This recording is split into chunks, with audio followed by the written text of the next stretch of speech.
Santiago, y con esta historia que también me recuerda mucho a mi familia, que viene de una montaña muy montaña y que es una familia muy campesina, pienso mucho en lo que para mi familia ha representado la naturaleza, ¿cierto? Como, y tu libro de verdolatría tiene ese subtítulo de cómo la naturaleza nos enseña a ser humanos. Entonces, me encantaría que nos contaras cómo nos enseña a ser humanos la naturaleza y Mira, la montaña. es curioso porque ese libro iba a llevar otro subtítulo, que era una historia natural de la filosofía, porque está dividido en las grandes preguntas que según un filósofo, Immanuel Kant, toda la filosofía en todos los tiempos se tiene que hacer preguntas, hacer las mismas preguntas, ¿no? ¿Qué puedo creer? ¿Qué significa ser humanos? ¿Qué me cabe esperar? Etcétera, ¿no? Y yo cogí esas preguntas y las intenté responder desde lo que para mí había sido esencial, ¿no? La naturaleza, desde un punto de vista Ujú. muy inhabitual, ¿no? Desde el punto de vista de los árboles, de las plantas, de los huertos, de los jardines, de los bosques, ¿no? Yo, es muy curioso que cuando intentamos imaginar una vida plena, una vida dichosa, siempre la adornamos, siempre la engalanamos con plantas. Sí, Es como si no pudiéramos visualizar la plenitud sin aquí el verdor de tenemos las una. plantas, ¿no? Aquí tenemos un buen ejemplo, pero nos ocurre así, ¿no? El otro día estaba con unos amigos y hablamos de las conferencias. En Europa sabéis que todo el tema de las guerras, ¿no? De las guerras tanto en el oriente del Mediterráneo como la guerra de Ucrania, ¿no? Las conferencias que ha habido de paz, esas y todas las que ha habido a lo largo de la historia, eh, es muy llamativo que siempre tienen un centro de flores en medio. Si queremos propiciar la paz, normalmente, en general, intentamos acercarnos a los jardines, ¿no? Como Ujú. dijo Rebecca Solnit, una gran filósofa, ¿no? Decía que jardín es el antónimo de guerra. Pues la naturaleza siempre nos enseña a ser humanos. Es cuando intentamos humanizar nuestros entornos, acabamos adornándolos con flores, árboles, plantas. Buscamos el calor de la naturaleza. Me lo he preguntado muchas veces por qué es esto. Yo creo que es porque todo lo que necesitamos proviene de la naturaleza. Nosotros tenemos una dependencia absoluta, ¿no? De las plantas. Si éstas desaparecieran, nosotros no podríamos sobrevivir. En su proximidad, en su cercanía, nos sentimos seguros, ¿no? Y esto creo que es la razón por la cual humanizan los entornos. O sea, cuando en una ciudad, curiosamente, si plantamos, la reverdecemos, la renaturalizamos, los ciudadanos se vuelven más humanos. Si quitamos las plantas, quitamos los árboles, los humanos, los ciudadanos se vuelven más salvajes. ¿Sí? La relación íntima entre lo natural y la humanidad, porque no hay cultura sin natura, esta es la clave. No hay cultura sin natura. Claro, Donna Haraway tiene una frase impresionante, el nombre del mundo sigue siendo bosque. Y me parece impresionante, el sí, nombre del mundo sigue siendo bosque. sí. Hay un título de otra autora que yo, Úrsula K. Le Guin, que Caleguín. es una novela que el mundo se tradujo el título algo así como El mundo es bosque. Entonces es esta la que Es posiblemente, estamos mezclando dos, estaba mezclando los niños de ciencia ficción, de Camille, sí. mezclé aquí adentro, y el de Pero Úrsula. es un, bueno, sea Es quien ese, el sea, mundo o sigue siendo es bosque. una idea muy, muy potente en realidad, porque de lo que estamos hablando es que esta Tierra, este globo terráqueo en el que vamos surcando la oscura inmensidad del cosmos, ¿qué es? Es un jardín, ¿no? Es un jardín planetario, o si quieres un bosque.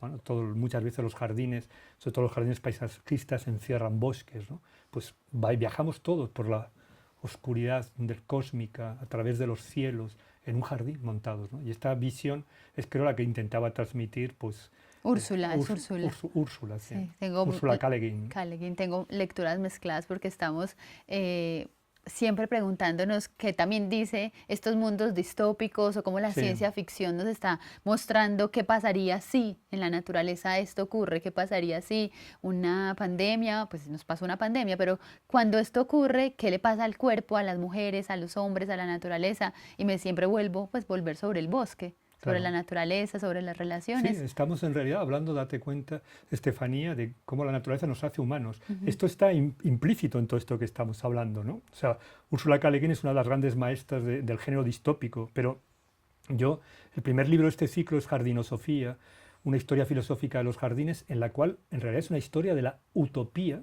y de la distopía a lo largo del tiempo, porque la metáfora central de la utopía y de la distopía ha sido el jardín. O sea, siempre que los seres humanos han querido visualizar un mundo mejor, han acabado representándolo con características jardineras. Ahí están los mitos fundacionales de nuestra civilización, el paraíso terrenal, los campos elíseos, el jardín del Edén, etcétera, ¿no? pero también cuando hemos intentado imaginar qué hay más allá de este mundo, más allá de las nubes, el cielo para los que sean creyentes o la vida de ultratumba, también representamos un jardín, ¿no? Entonces, la historia del jardín ha estado íntimamente unida a los modelos de perfección social, es decir, a la utopía. A mí siempre digo que entre las dos palabras de la palabra jardín cabe la inmensidad de los sueños humanos, ¿no? Porque la utopía se respira en los jardines. Y también en la distopía, o sea, cuando empiezan las grandes distopías científicas, en 1984, nosotros, eh, y otras grandes distopías, y entre ellas las de Ursula K. Le Guin, pues aparece la naturaleza y los jardines con esa visión distorsionada, ¿no? Como una ausencia por falta o por exceso, o porque están concentrados, o como ocurre en nosotros que el bosque está fuera, pero la ciudad está atrapada dentro de un bosque, en fin, cada una de estas distopías ofrece una visión, ¿no? Ujú. Entonces, el jardín ha sido una metáfora visual, ¿no? De la buena vida, pero también una manera que hemos tenido de visualizar nuestros sueños de perfección social, ¿no? Me encanta que con esta idea de la ficción aquí uno podría imaginarse los pulmones y todas esas como dibujitos, como ríos también, como los árboles internos, pulmones, árboles Claro, internos, los pulmones que están afuera, como ver ese reflejo y un poco pensar que somos naturaleza, que siempre es la naturaleza, el medio ambiente, yo claro. acá, cómo hablar de que somos naturaleza, no solamente estamos, sino que es que lo somos. Somos naturaleza, aunque estemos a veces en guerra con ella, ¿no? O sea, y además a mí me gusta decir que somos un jardín que camina sobre las plantas de sus pies, ¿no? Un poco irónicamente, ¿no? Pues Sí. porque lo que tú dices, ¿no?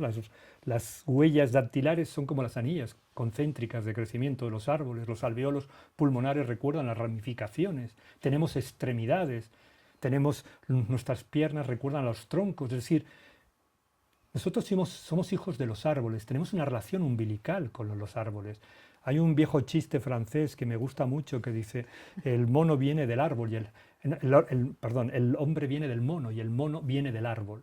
¿Vale? Entonces, Nosotros, transitivamente. transitivamente, nosotros somos criaturas que han crecido en los bosques, somos primates humanos que nuestro diseño corporal y nuestra construcción cerebral se hizo en los bosques tropicales. De hecho, nuestro comienzo como especie, la adquisición del bipedismo, tiene que ver precisamente con una de las grandes crisis ecológicas, ¿no? Cuando desaparece hace unos 22 millones de años todo lo que son los bosques tropicales del África, Ujú. porque hay un movimiento de placas tectónicas y ahí nuestros ancestros, aquellos monos en los cuales provenimos, tuvieron que adaptarse a los nuevos cambios de vida, ¿no? El entorno selvático desapareció y apareció un nuevo paisaje que es la sabana, con hierbas de temporada altas y masas forestales. Ahí empezó nuestra andadura como especie. Nosotros somos hijos de esos bosques y esto está grabado en nuestra estructura mental y en nuestro propio diseño corporal. O sea, Y esas plantas que fueron llegando ahí llegaron primero, ¿cierto? Como sí, claro, adaptarse, a escuchar, nos enseñan incluso, y me encanta pensar en ese aprendizaje basado en la naturaleza. Entonces somos naturaleza y podríamos vivir mirando la naturaleza para traerla como diseñamos nuestras clases, nuestras charlas, claro. nuestras conversaciones. Mira, hay una cosa que todo el mundo sabe, o sea, si nosotros traemos de las plantas los principios activos para los remedios contra los males del cuerpo y del alma, ¿no? Los principios activos de la farmacopea, de la farmacia, pero también podemos extraer de las plantas valiosas lecciones de vida, pueden ser maestras de vida, en el sentido de que nos pueden enseñar lecciones sobre el arduo arte de saber vivir bien, ¿no? Que decía Michel de Montaigne. Estas lecciones de vida que podemos extraer de las plantas, para eso hay que acercarse con una mirada, diríamos, no antropocéntrica, ¿no? Intentar entender que ellas son unas criaturas vivas, que mucho antes de que nosotros apareciéramos en el escenario de la vida, ellas estaban aquí, que ellas crearon las condiciones para que nosotros, que somos unos recién llegados a la aventura de la vida, fuera posible, ¿no? Tendemos a olvidarnos de esto y creernos los protagonistas de la historia natural, pero si las plantas desaparecieran, colonizarían las ruinas, o sea, perdón, nosotros no viviríamos. Y si nosotros al final gestionamos mal nuestro paso por esta tierra, pues las plantas colonizarán, ¿no? Las ruinas de nuestra civilización, caeremos en el verdor del olvido, ¿no? Por decirlo de una manera poética. El verdor del olvido. Me hiciste pensar en un libro de un chileno que se llama La Batut, que Ah, lo he verdor leído. terrible, un verdor Por terrible. terrible. Y él hace una recopilación de cosas muy científicas, es como Sí, una cosa también de mucha ficción, pero divulgación, y dice, ¿y si las plantas se apoderan de todo, qué claro. pasa? Eso, no sé si alguno de vosotros, alguno de los oyentes ha visto, si no es una invitación. La BBC hace unos cuantos años hizo un documental basado en investigaciones científicas, reunió a un grupo, a un colectivo de científicos de todo tipo y les planteó este dilema.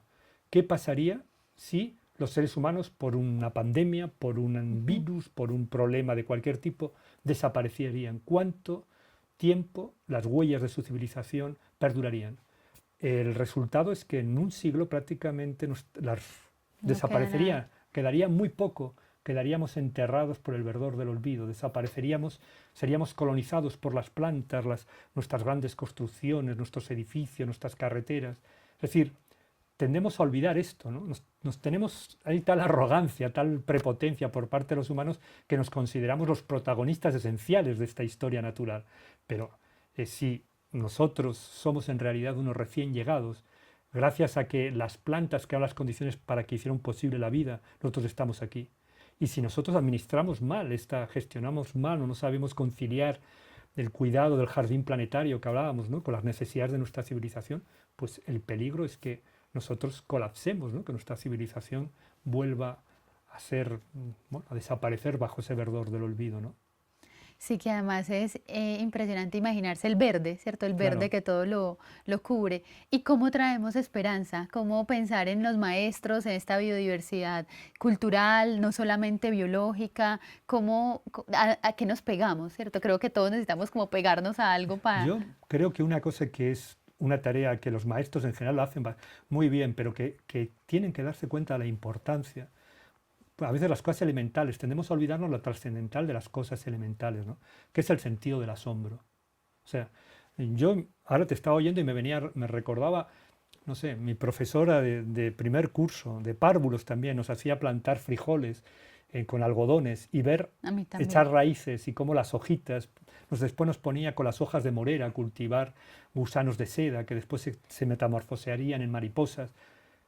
Yo no me acuerdo las lecciones que me dio aquella maestra, pero tengo vivos esos recuerdos, son como la viva imagen del asombro, ¿no? de lo que, de la maravilla del mundo, ¿no? Del misterio y la maravilla del mundo, ¿no?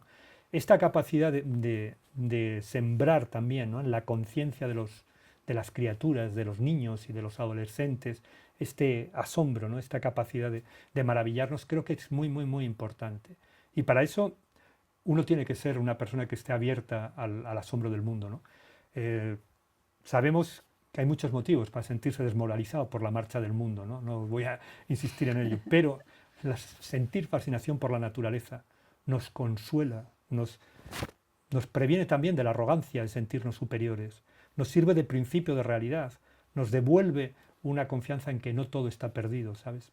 Y esto es muy importante. Sí, yo pienso mucho acá en todas estas personas que están diseñando todo el tiempo una clase, un taller, un laboratorio. Hoy la educación está cada vez más volcada a aprender por proyectos, por Sí, problemas, con preguntas. Y me pregunto mucho cómo se cultivan los mismos maestros ese asombro. ¿Cómo están sus plantas? ¿Cómo también están las partes de su propio cuerpo? ¿Cómo está ese cuidado? ¿Cómo se diseña pensando en ese cuidado? eso es muy, muy importante, ¿sabes? Porque esto es un olvido que a veces ocurre muy a menudo, ¿no? Nos tendemos a olvidarnos de nosotros mismos, ¿no? A poner el acento y hacer hincapié en, que está muy bien, en el otro, en el alumno, pero hay que cuidar al cuidador. Esto es esencial. O sea, si estamos hablando una paciente espera, de la humildad, del cuidado del otro, de esa fe en la semilla, ¿no? Que une al espíritu del jardinero con el espíritu del educador, ¿no? Si hubiera un juramento hipocrático como tienen los médicos, ¿no? De los docentes, de estos docentes que tanto apreciamos, pues sería fe en la semilla, ¿no? Pues esta fe en la semilla empieza también por cuidar al que cuida, ¿no? De otros. Y esto significa también entender que se tienen que nutrir, que tienen muchas veces la educación es un estado en el que uno pone a prueba todas sus capacidades y pone a prueba todos sus talentos está más expuesto que en casi ninguna otra profesión. Yo no sé si ocurre esto en Colombia, pero en España la profesión con más índice de suicidios y de depresión es la educación.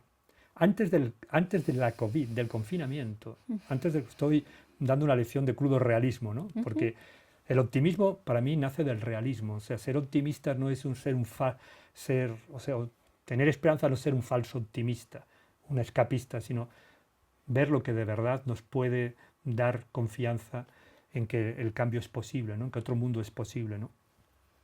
Las investigaciones que se han hecho en la península, y es bastante parecido en gran parte de Europa, es que 1 de cada 3 profesores, sobre todo de la secundaria más que de la primaria, eh, tiene un síndrome de burnout, está quemado, tiene problemas de salud relacionados con el trabajo, más que ninguna otra profesión.